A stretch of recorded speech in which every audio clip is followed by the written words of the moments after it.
दोस्तों, ये कहानी हिम्मत और हौसले की है, जिसमें सिखाया जाता है कि जिंदगी में कठिनाइयाँ कितनी भी हो, लेकिन हमें हार नहीं माननी चाहिए, बल्कि उससे डटकर मुकाबला करना चाहिए और आगे बढ़ना चाहिए। तो दोस्तों, ये कहानी है पाषाण युग की, यानी कि 20,000 साल पहले की, जहाँ पे हमें यूरोपियन को दिखाया जाता है जो कबीलों में रहते हैं, एक साथ मिलकर शिकार करते हैं। ऐसे एक कबीलों के सरदार को दिखाया जाता है जिसका नाम ताऊ होता है। वो सर्दियों का खाना इकट्ठा करने के लिए अपने कबीलों वालों के साथ शिकार करने के लिए आए हैं और इनके सामने बड़ी बड़ी भैंसों का झुंड होता है। ये सब उनके ऊपर हमला कर देते हैं। अब ये भैंसें अपने ऊपर हमला देखकर उनके ऊपर हमला कर देती हैं और सभी उन जानवरों को अपनी ओर आता देख ये सभी अपने भाले उनकी तरफ फेंकते हैं, जिस वजह से सभी भैंसों की दिशा बदल जाती है और एक एक करके खाड़ी में गिरने लगती हैं। ये सब देखकर भैंसों का मुखिया उन कबीलों वालों पर हमला कर देता है और वो ताऊ के बेटे केड़ा के पीछे पड़ जाता है और उसे अपने सींग में फंसाकर खाड़ी की ओर जाने लगता है। अब यह देख ताऊ भाला लेकर उनके ऊपर भाला फेंकता है, लेकिन इसका कोई भी फायदा नहीं होता और वो केड़ा को खाड़ी में फेंक देता है। अब कहानी फ्लैशबैक में चली जाती है, जहाँ पर ताऊ अपने युवाओं को शिकार कैसे किया जाता है इस बारे में बता रहा था। इसके बाद इन्हें पत्थरों से औजार बनाने के लिए कहा जाता है। इसमें से 2 लड़के सेलेक्ट किए जाते हैं, जिनमें से एक ताऊ का बेटा केड़ा होता है।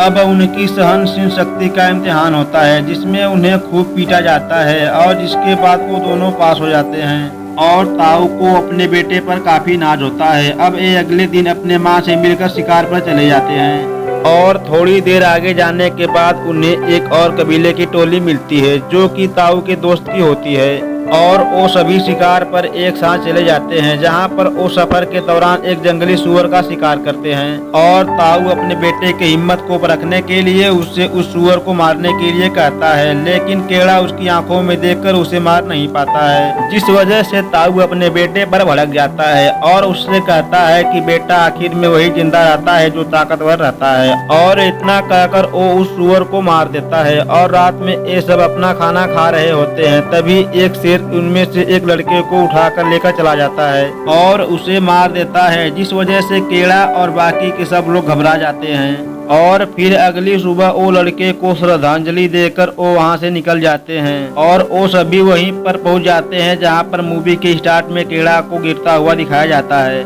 जिस वजह से ताऊ और बाकी के सब लोग घबराते हुए चट्टान की तरफ भागते हैं, जहाँ पर केड़ा उन्हें एक चट्टान से लटका हुआ दिखाई देता है।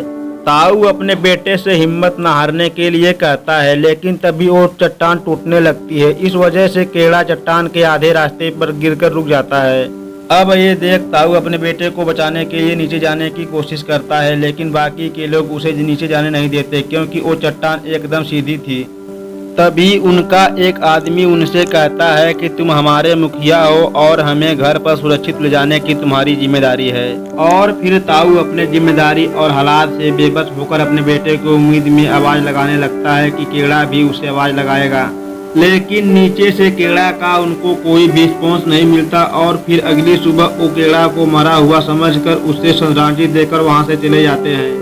अब हम केड़ा को देखते हैं जिसे एक पक्षी नोच रहा था। तभी केड़ा की आंख खुल जाती है और वो उसे नीचे फेंक देता है और घबराया हुआ केड़ा अपने पिता को आवाज लगाने लगता है, लेकिन अब उसे कोई भी रास्ता ना होने की वजह से वो चट्टानों से नीचे उतरने की कोशिश करने लगता है, लेकिन चट्टानें सीधी होने की वजह से वो नीचे उतर नहीं पाता और वो वहीं पर लटक जाता है और वहाँ पर काफी देर तक वैसे ही लटका रहता है। और फिर वहाँ बारिश होने लगती है, जिससे वो खाड़ी पानी से भर जाती है। तब केड़ा उस खाड़ी में छलांग लगा देता है और बहता हुआ कुछ दूर चला जाता है और फिर अगली सुबह केड़ा को होश आने पर वो बारिश का गंदा पानी पीने लगता है और अपनी टांग की टूटी हुई हड्डी को सही करके उस पर पट्टी बांध देता है।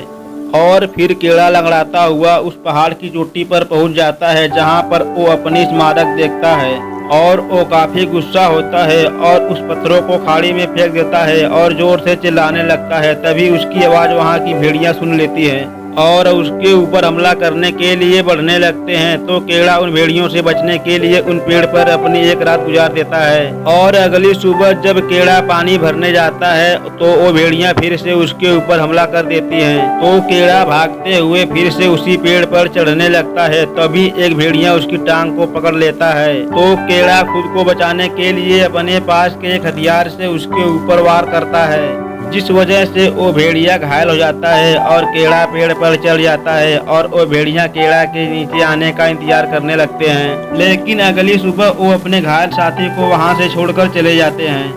अब वो घायल भेड़िया दर्द से कर्रा रहा होता है, तो केड़ा उसे दर्द से मुक्त करने के लिए उसे मारने के लिए जाता है। लेकिन तभी उन दोनों की नज़र एक दूसरे से मिलती है, जिस वजह से केड़ा उसे मार नहीं पाता। तो केड़ा अपने भाले की रस्सी को खोलकर उसके मुंह को रस्सी से बांध देता है और उसे अपने साथ लेकर चल देता है। अब काफी देर चलने के बाद वो एक गुफा में पहुंच जाते हैं, जहां पर वो दोनों अपनी रात गुजारते हैं। और अगली सुबह केड़ा अपने घाव पर जड़ी बूटी लगाता है और पानी पीने लगता है। लेकिन तभी उसका ध्यान सामने बैठे हुए भेड़िए पर जाता है, जो अपनी मुंह से रस्सी को खोल देता है, जिसे केड़ा समझ जाता है कि उसे भी प्यास लगी है। तो केड़ा डरते हुए उसे पानी देने जाता है और इसी तरह इन दोनों में दोस्ती शुरू हो जाती है। और बाद में वो इनके जख्मों पर जड़ी बूटियां भी लगाता है।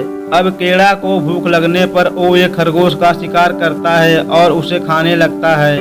और फिर केड़ा को खाता हुआ देख वो भेड़िया भी ललचा जाता है। लेकिन उस भेड़िया पर अपना प्रभाव डालने के लिए वो पहला निवाला खुद डालता है, जिसके बाद वो उसे भी खाने के लिए देता है। अब अगली सुबह केड़ा एक नई उम्मीद के साथ घर के लिए रवाना होता है, जहाँ पर वो उस भेड़िया को इशारे में कहता है कि तुम अपने घर पर चले जाओ।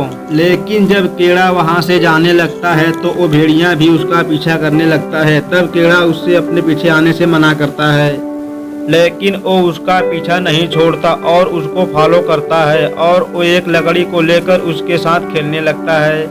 और फिर केड़ा भी उसे अपने साथ आने देता है। अब थोड़ी देर बाद आने के बाद उन्हें एक जंगली सुअर का बच्चा दिखाई देता है। तो वो भेड़िया अपनी चालाकी से उसे केड़ा के पास ले आता है, लेकिन केड़ा उसे मार नहीं पाता। इस वजह से उन्हें रात को भूखा सोना पड़ता है। और फिर अगली सुबह भेड़िया उसे शिकार करना सिखाता है, जिसके बाद उनके बीच दोस्ती और भी गहरी हो जाती है। अब ऐसे ही काफी दिन बीत जाते हैं और वो भेड़िया उसे मछली पकड़ कर देता है, जिसे देखकर वो काफी खुश हो जाते हैं। अब ये दोनों फिर से अपने शिकार के लिए निकल जाते हैं, जहाँ पर केड़ा उस भेड़ियों को अल्फा नाम देता है। और फिर विंटर का मौसम भी आ जाता है, जहाँ पर केड़ा अब बहुत बहादुर हो चुका है। वो दोनों एक सुअर का शिकार करते हैं, जिसे वो रात में खाने लगते हैं। लेकिन तभी उनके सामने एक भेड़िया आ जाता है, जिसे खतरा समझकर अपना हथियार उठा लेता है। लेकिन हमें बाद में समझ आता है कि भेड़िया अल्फा का ही साथी होता है, जो उसे लेने के लिए आया है।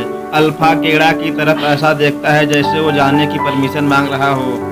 तो केड़ा भी उसे उसके परिवार में जाने के लिए कह देता है और अल्फा वहां से चला जाता है। और केड़ा भी अगली सुबह अपनी मंजिल की ओर निकल जाता है, जहां कुछ दूर चलने के बाद उसे एक भेड़ियों का झुंड नजर आता है, जिसमें से उसे अल्फा भी दिखाई देता है। और वो काफी खुश हो जाता है और अपने दोस्त की तरफ दौड़ने लगता है। लेकिन तभी दौड़ते समय वहाँ की बर्फ टूट जाती है, जिस वजह से केड़ा नीचे पानी में गिर जाता है। तभी अल्फा भी उसे देख लेता है और उसे बचाने के लिए उसकी ओर भागता हुआ आता है। केड़ा बर्फ को तोड़ने की काफी कोशिश करता है, लेकिन वो बर्फ को नहीं तोड़ पाता। लेकिन केड़ा के पास एक हथियार होता है, जिसके जरिए वो इस बर्फ को तोड़ देता है और फिर वो अल्फा की मदद से बाहर आता है। अब ठंड से बचने के लिए केड़ा अपने सारे कपड़े को उतार देता है और आग जलाकर अल्फा के साथ वहीं पर सो जाता है। फिर सुबह वो अपनी मंजिल की तरफ निकल जाते हैं। जाते जाते रास्ते में उन्हें एक आदमी दिखाई देता है, जो बर्फ में जमकर मर गया होता है। तब केड़ा उसके पास से एक तीर कमान लेता है और आगे बढ़ जाता है, जहां उनका सामना बर्फीली तूफान और लकड़बग्घों से होती है। वो दोनों बचने के लिए एक गुफा के अंदर चले जाते हैं, जहां पर उनका सामना एक शेर से होता है। वो शेर केड़ा पर हमला कर देता है, लेकिन तभी वहां पर अल्फा आ जाता है और वो उसके साथ लड़ने लगता है। तभी केड़ा उस तीर से शेर को मार देता है, लेकिन इस लड़ाई में अल्फा काफी ज्यादा घायल हो जाता है। तो अल्फा की अपने प्रति वफादारी देख वो उसका काफी ज्यादा ख्याल रखता है और उसे अपने साथ पूरी जिंदगी रखने का वादा करता है। अब अगली सुबह वो अपनी मंजिल की तरफ निकल जाते हैं, जहां आगे उन्हें एक अपने पूर्वजों की स्मारक दिखाई देती है, जिसे केड़ा समझ जाता है कि हम सही रास्ते पे जा रहे हैं। वो बर्फीली तूफानों में आगे जाने लगते हैं, लेकिन इस भयानक मौसम में अल्फा का हिम्मत जवाब दे देता है, तो केड़ा उसे अपने गोद में उठाकर चल देता है। अब तूफान काफी ज्यादा बढ़ चुका था और केड़ा भी भूखा प्यासा आगे बढ़ रहा था, जिस वजह से केड़ा की भी हिम्मत अब जवाब दे देती है और वो अल्फा को वही नीचे रख कर सो जाता है। अब उसे अपने माता पिता के सपने आने लगते हैं, जिस वजह से एक बार वो फिर से हिम्मत करके उठता है और अब की बार ताकत लगाकर अल्फा को अपने साथ लेकर एक बार फिर से मंजिल की ओर निकल जाता है, जहां कुछ दूर आगे चलने के बाद उसे अपना कबीला दिखाई देता है, जिसे वो देखकर काफी खुश हो जाता है। वो जल्दी से अपने कबीले पर आता है, जहां ताऊ अपने बेटे को जिंदा देख काफी खुश हो जाता है। तब केड़ा अपने पिता से पूछता है क्या उसने साबित कर दिखाया, जिसे सुनकर ताऊ रोने लगता है और उसे अपने सीने से लगा लेता है। केड़ा अपने पिता से कहता है वो अल्फा को भी बचा ले। अब कबीले के लोग उन दोनों का इलाज करने लगते हैं, जहां पर हमें पता चलता है कि अल्फा एक मादा है जिसने अभी अभी बच्चों को जन्म दिया है। जहां पर केड़ा काफी हैरान हो जाता है, क्योंकि वो अल्फा को एक नर समझ रहा था।